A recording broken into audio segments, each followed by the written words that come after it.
வெண்பாவ காப்பாத்துறதுக்கு பார்த்தீங்கன்னா, நம்ம தீபிகாவே வந்து களம் இறங்கிட்டாங்க. இது ரொம்பவே சூப்பரான ஒரு விஷயம் தாங்க. ஸோ இவ்ளோ நாள் வரைக்கும் பார்த்தீங்கன்னா வந்து, நம்ம மல்லிய எப்படியாவது பழிவாங்கி ஆகணும். ஏன்னா தீபிகா வந்து தன்னோட தம்பியோட அ இறப்புக்கு காரணம் வந்து மல்லி தான் அப்படிங்கிற மாரி நெனச்சுட்டு இருக்கும்போது, ஸோ இப்போ ஒரு வழியா பார்த்தீங்கன்னா, அவங்க கொஞ்சம் திருந்தி வந்திருக்காங்க. உண்மையிலேயே இந்த விஷயத்த பார்க்கும்போது ரொம்ப நல்லா இருக்கு. தீபிகா திருந்தி நேர் வழியில போனாங்க அப்படின்னா, ரொம்ப நல்லா இருக்கும் அப்படின்னு நெனைக்கிறவங்க, இந்த வீடியோக்கு ஒரு லைக் பண்ணிட்டு கமெண்ட் பண்ணுங்க. ஸோ ஒரு பக்கம் வெண்பாவ காணோம் அப்படின்னு சொல்லிட்டு நம்ம மல்லி ரொம்பவே வேதனையில இருக்காங்க. எப்படியாவது வெண்பாவ காப்பாத்தியே ஆகணும். அவ உயிருக்கு ஏதாவது ஆபத்து வந்துடவே கூடாது அப்படின்னு எல்லா இடத்துக்குமே போயிட்டு நம்ம வெண்பாவ தேடிக்கிட்டே இருக்காங்க மல்லி. இன்னொரு பக்கம் விஜயும் பார்த்தீங்கன்னா, ரொம்பவே படபடத்தோட இருக்காரு. என்னாச்சோ நம்ம பொண்ணுக்கு தெரியலையே அப்படின்னு ரொம்பவே பார்த்தீங்கன்னா ஃபீல் பண்ணிக்கிட்டு இருக்காரு. அந்த நேரம் பார்த்து ஒரு மார்ச்சுரியிலேருந்து இது மாதிரி ஃபோன் வந்ததுனால அவங்க ரொம்பவே பயந்துடுறாங்க. யாருடா இது? எதுக்காக இப்படி நம்ம பொண்ணை வந்து இந்த மாதிரி பண்ணியிருப்பாங்களா? ஒருவேளை அங்கே நம்ம பொண்ணா இருக்கலாமா? அப்படின்னு சொல்லிட்டு ரொம்பவே விஜய் பயப்படுறாரு. ஆனால் மல்லி ரொம்பவே ஸ்ட்ராங்காக இருப்பாங்க. கண்டிப்பாக இல்லை விஜய், அது நம்ம வெண்பாவா இருக்கிறதுக்கு வாய்ப்பே இருக்காது. நீங்கள் தைரியமாக இருங்க. எப்பயுமே தைரியத்தை மட்டும் கைவிட்றாதீங்க. இருந்தாலும் நம்ம போய் பார்த்து தானே ஆகணும். வாங்க போகலாம் அப்படின்னு சொல்லிட்டு 2 பேருமே வந்து போகிறாங்க. ஸோ அங்கே மார்ச்சுரியில் போய் பார்க்கும்போது ஒரு சின்ன பொண்ணோட டெட் பாடி பார்த்தீங்கன்னா வந்து மறைச்சு வச்சுருக்காங்க. அண்ட் அதுக்கப்புறம் வந்து இந்த இந்த பொண்ணு தான் சரி, இது உங்கள் பொண்ணான்னு மட்டும் பார்த்து நீங்கள் அடையாளம் சொல்லுங்கள், மற்ற ப்ரொசீஜர் பண்ணணும் அப்படின்னு சொல்லும்போது, ஸோ அவங்க 2 பேருக்குமே வந்து பார்த்தீங்கன்னா பயங்கரமாக வந்து மனசில் வந்து அப்படியே படபடன்னு அடிச்சுக்குது. ஒரு வேளை இது வெண்பாவா இருந்தால் என்ன பண்ணுறது? வெண்பாவா மட்டும் இருந்துடவே கூடாது அப்படின்னு விஜய் ரொம்பவே வந்து பயப்படுறாரு. மல்லியுமே பக்கத்தில் இருந்துக்கிட்டு பார்த்தீங்கன்னா ரொம்பவே ப்ரே பண்ணியிருக்காங்க. என் வெண்பாவா இது இருக்கவே கூடாது, வெண்பாவே இல்லை அப்படின்னு சொல்லிக்கிட்டு இருக்கும்போது, ஸோ சடனாக பார்த்தீங்கன்னா அந்த துணியை ஓப்பன் பண்ணும்போது அப்போ தான் அவங்களுக்கு உயிரே வருது. அந்த இடத்துல வந்து இறந்து கிடக்கிறது வந்து வெண்பா கிடையாது. அதே வயசுல இருக்கிற இன்னொரு சின்ன பொண்ணு தான்.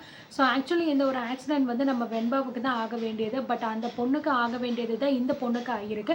ஸோ வெண்பா பார்த்தீங்கன்னா லாரியில் வந்து மோத போயிருப்பாங்க. அந்த நேரம் பார்த்து இந்த பொண்ணு வந்ததுனால ஸோ வெண்பா வந்து எப்படியோ வந்து தப்பிச்சிடுறாங்க. அதுக்கப்புறம் பார்த்தீங்கன்னா இந்த பொண்ணுக்கு ஆக்சிடென்ட் ஆகி இவங்க வந்து ஸ்பாட்லேயே இறந்துடுறாங்க.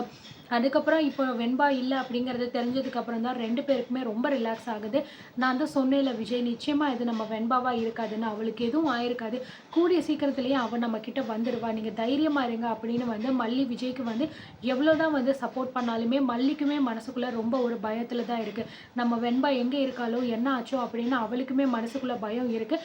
2 பேருமே பயந்துக்கிட்டு இருந்தால் சரிப்பட்டு ஆகாது அப்படின்னு சொல்லிட்டு தான் வந்து மல்லி வந்து ரொம்பவே வந்து இது பண்ணிக்கிட்டு இருக்காங்க. ஸோ ஒரு பக்கம் பார்த்தீங்க அப்படின்னா நம்ம தீபிகா வந்து நினைக்கிறாங்க, இதுக்கப்புறமும் நம்ம மல்லிக்கு வந்து துரோகம் பண்ணக்கூடாது. ஸோ வெண்பாவை எப்படியாவது அவள் எங்கே இருக்கா, யார் அவளை கடத்துனாங்க அப்படிங்கிற விஷயம் எல்லாத்தையுமே தெரிஞ்சுட்டு நம்ம வெண்பாவை காப்பாற்றி மல்லிக்கிட்ட ஒப்படைச்சே ஆகணும். மல்லிக்கு இனிமேல் சந்தோஷம் தான் இருக்கணும் அப்படின்னு நம்ம தீபிகா வந்து நினைக்கிறாங்க. இந்த அளவுக்கு பார்த்தீங்கன்னா அவங்களுக்கு மாற்றங்கள் இருக்குது. ஸோ அது எல்லாமே அவங்க வந்து உணர்ந்ததுனால தான் வந்து இந்த மாற்றங்கள் எல்லாம் வந்திருக்குன்னு நினைக்கிறேன். ஸோ கரெக்டாக வந்து பார்த்தீங்கன்னா நம்ம விஜய்க்கு வந்து தீபக் வந்து கால் பண்ணுறாரு. கால் பண்ணி வந்து நீங்கள் எதை பற்றியும் கவலைப்படாதீங்க விஜய், இன்னும் ஒரு நாளில் பார்த்தீங்கன்னா உங்களுக்கு உங்கள் பொண்ணு வெண்பா வந்து கையில் கிடச்சிருவா அப்படின்னு சொல்லும்போது, என்ன சொல்கிறீங்க தீபக், எப்படி அப்படின்னு சொல்லும்போது, தீபிகாவுக்கு நான் எல்லா விஷயத்தையுமே சொல்லி புரிய வச்சுட்டேன். இதுக்கப்புறம் தீபிகா பார்த்தீங்கன்னா நேர்மையான வழியில் வெண்பாவை கண்டுபிடிச்சி மல்லிக்கிட்ட ஒப்படைச்சே ஆகணும் அப்படின்னு முடிவெடுத்து ஒரு களத்தில் இறங்கியிருக்கா அப்படின்னு சொல்லும்போது, நீங்கள் சொல்கிறது என்னால் நம்பவே முடியலையே அப்படின்னு வந்து விஜய் சொல்கிறாரு. கண்டிப்பா விஜய், நான் சொல்றது உங்களுக்கு இப்போ நம்பிக்கை இல்லாம இருக்கலாம். ஆனா மல்லி பத்தின விஷயமும், வெண்பா பத்தின விஷயம் எல்லாத்தையுமே நான் வந்து தீபிகாவுக்கு சொல்லி புரிய வச்சுட்டேன். அது மட்டும் கிடையாது, மல்லி எந்த தப்பும் பண்ணல அப்படிங்கிறதையும் நான் தீபிகாவுக்கு புரிய வச்சுட்டேன். ஸோ அதனால தான் வந்து வெண்பாவை எப்படியாவது காப்பாத்தியே ஆகணும் அப்படிங்கிற மாதிரி வந்து பிளான் பண்ணியிருக்கா.